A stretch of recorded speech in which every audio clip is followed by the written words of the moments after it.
all come into this world with our little egos equipped with individual horns. We don't blow them well. Little E and J will do a little irk and jerk, a little easy Jesus. Y'all familiar with them terms. Now, the last thing I want to cover is the Underdog family shirts, the UDF shirts. Ladies and gentlemen, you know, it's. I find it kind of funny that I had a lot of people say, "Oh, I'm gonna put some shirts up. I'm gonna get some shirts. Yeah, I understood. No disrespect. Big shout to the 2 people listed below. Thank you for copying the 3 shirts. 2 people copped 3 shirts out of the 20 that's going on. That's all fine. It's all dandy. But, you know, not to stick anybody out, I really need to know some information, because if this campaign doesn't work, I'm going to run the campaign again. But is the shirts too pricey? Is the design too ugly? Do I need to do more with it? These are the things I'd like to know from you. You know what I'm saying?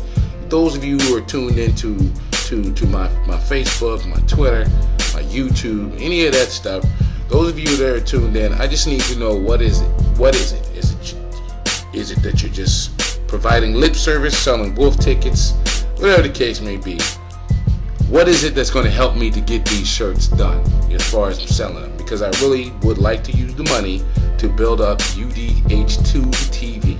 All right. And for those of you who are wondering what that is, if you go to UndadogHipHop.com, there's actually a tab at the top that says UDH2 TV. I figured I was going to do a big rollout of the channel and all that, but I figured let me just go ahead and put it in there. For the most part, it's 2 hours worth of just pure videos, no intros, nothing like that. Just underground hip-hop artists that I've interviewed before, and some that I've gotten to know since doing the channel, doing the site UndadogHipHop.com. So my whole point of the website and the whole point of the channel is this. I've been a true blue hip-hop purist. I've been involved with hip-hop as far as listening to it since Sucker MCs, which, by the way, I interviewed DMC on that site as well. Thank you, DMC.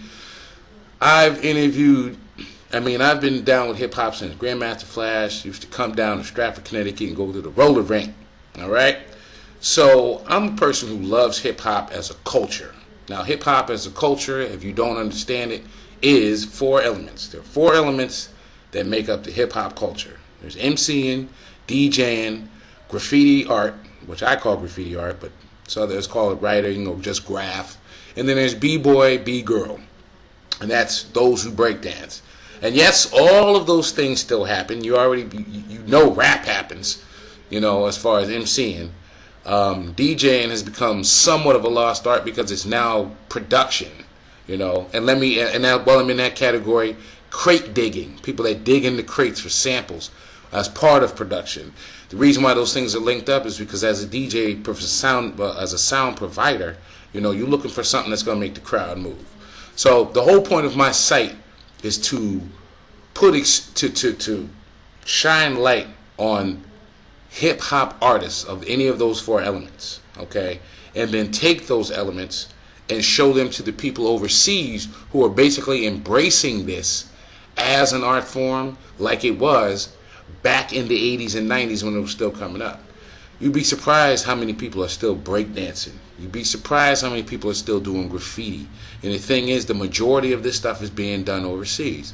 So why not take people who are doing it here and they're trying to make a living with it? Even if you're not trying to get, Rich Homie Quan, Young Thug, Lil Wayne rich, you just want to make a basic living doing something that you love. Why not go to the site and be a part of the site and put up things on the site that people overseas can be exposed to, so that when they're looking for artists and they're embracing those artists that are doing boom bap hip hop, golden era 1990s hip hop, they're embracing that and they're going to these different sites. They might book you. They might have you come out and speak. You know what I mean? They might just be the ones that's buying your albums, that you're putting up. They might be the ones that's putting up your download or supporting your downloads of your mixtape. You know what I mean? So I'm trying to make Underdog Hip Hop the spot for indie and underground hip hop, period. Okay? Now, at the same time, hip hop is hip hop. So those who are big, such as DMC, other artists that I just ran into, Elder Sensei from Artifacts, MC Ren from NWA. These people are following me on the UndadogHipHop.com as far as the Twitter page that I have. They're following me there, and I love that. You know what I mean? It shows that I'm doing something. But why not try to use the site as a place to springboard? Now, with all that being said, that's also why I'm doing these t-shirts, so that I can fund that site to be bigger than that.